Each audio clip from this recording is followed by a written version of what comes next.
Mucha gente se quedó con exilios internos, con clandestinidad, todo eso pasó. Pero la polémica tenía que ver con que la mayoría de la gente que se fue tuvo algún tipo de crecimiento afuera, más allá del dolor de estar separados bruscamente de sus vínculos más fuertes, de tener que ir a vivir a un lugar desconocido, donde también hubo gran solidaridad en general. Pero bueno, hicieron cursos, hicieron posgrados, hicieron cosas que permitieron su desarrollo. Dentro de los psicólogos, o de los psicoanalistas, o de los trabajadores de salud mental, la gente más grande, con más trayectoria, hizo escuela en montones de lugares donde estuvo, y los demás, qué sé yo, siguieron formándose. La mayoría trabajó en proyectos de tipo comunitario, en grupos, en instituciones, en comunidades, en el Estado, en cualquier lugar donde estaban, hacían una especie de militancia social a través de lo profesional, ¿no? Con trabajos de prevención, muy interesante también como fenómeno, los argentinos, porque también había un exilio latinoamericano en esa época muy grande, y también se fueron estrechando vínculos con gente de otros países, que yo siempre pienso que esas redes quedaron abiertas, porque sigue habiendo intercambios con gente de todo el mundo, y en esa época no había internet. Así que, pero bueno, se mantuvo una cosa fraternal con otros exiliados en distintos lugares, ¿no? Y esa polémica fue dura porque fue como una competencia, una pelea, sobre todo por cargos, de que los que venían de afuera eran privilegiados, que pudieron hacer todo eso que acá nadie podía hacer nada. Después pasó, y más o menos, no sé si se resolvió del todo, pero se fue superando a medida que la gente que volvía se insertaba y volvía a ser ya no exiliados. Muchos de los que volvían en ese periodo inmediato se volvieron a exiliar, se fueron de vuelta, porque se sentían rechazados, no valorados, qué sé yo. Muchos se quedaron y no decían que eran exiliados. Esa sí es la investigación que yo hice sobre el retorno de los exiliados. No decían porque tenían miedo que los ninguneen, que los maltraten, pero también porque todavía había miedo de que si se fueron por algo serían, y que mejor nadie quería saber cuáles eran las causas por las que se habían exiliado, y que era mejor no saber, y que era mejor no hablar y no preguntar y no pensar y qué sé yo. Tanto que muchos contaban, por lo menos en esa investigación, que había una cosa activa de la gente de no querer saber. Cuando empezaban a hablar o querían contar algo de lo que vivieran, les pedían que no querían saber nada. O sea que el miedo estaba hasta la médula. Una pregunta, cuando, vos dijiste que ni bien regresaste ya en democracia... Yo estuve en el 82, no era democracia todavía. Todavía estaba en los militares. ¿Cuándo empezaste a tratar pacientes? Ahí mismo, ese año. ¿Y encontrabas algo que puedas decir, bueno, esto por la época, por lo que se vivió en la dictadura, en los mismos pacientes? Yo no sé, en este caso no me acuerdo exactamente en mis pacientes de ese momento, pero esto lo encontraba en todas partes, de que a la gente le costaba horrores a hablar y hablar de lo que habían vivido y de lo que sentían y de sus temores. Eso era general. Así que es muy probable que sí, pero no me acuerdo. Te puedo contar algo muy reciente que me sorprendió, de una paciente mía de esa época, de antes de irme yo.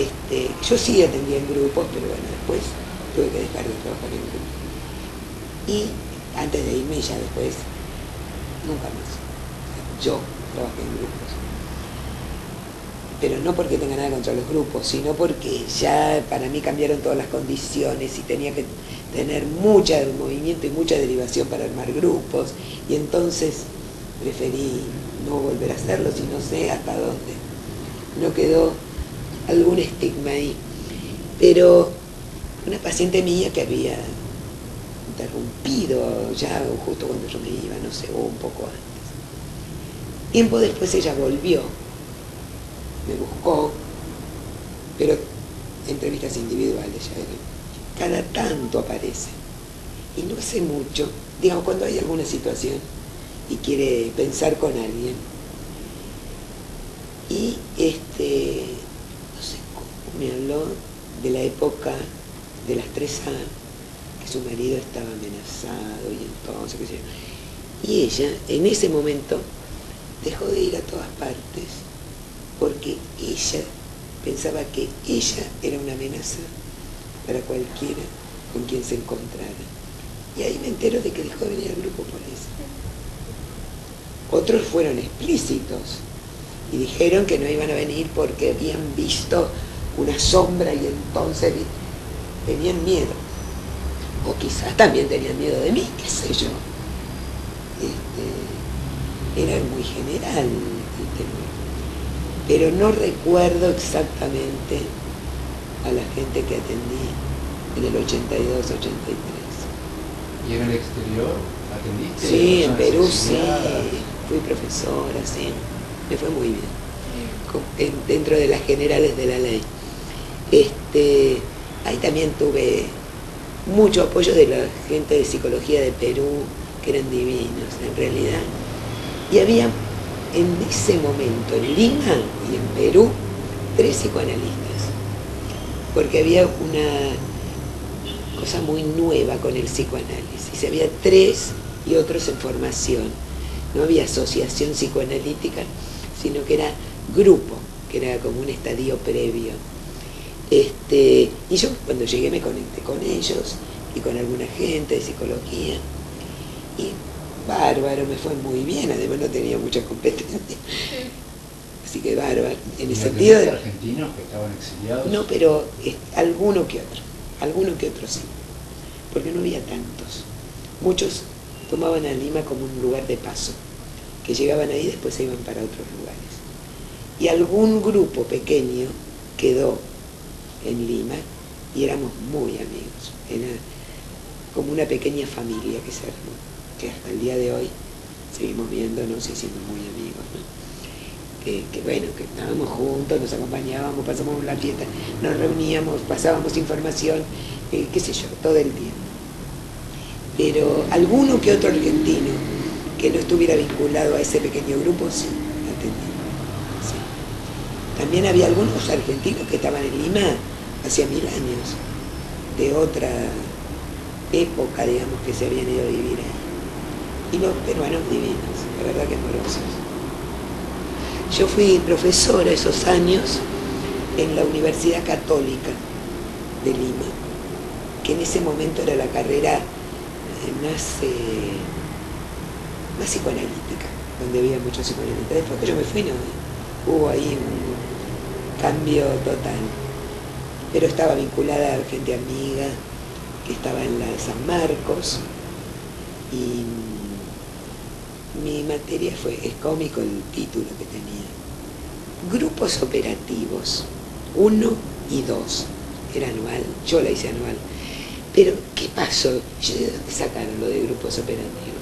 Que están de Pillón Rivière.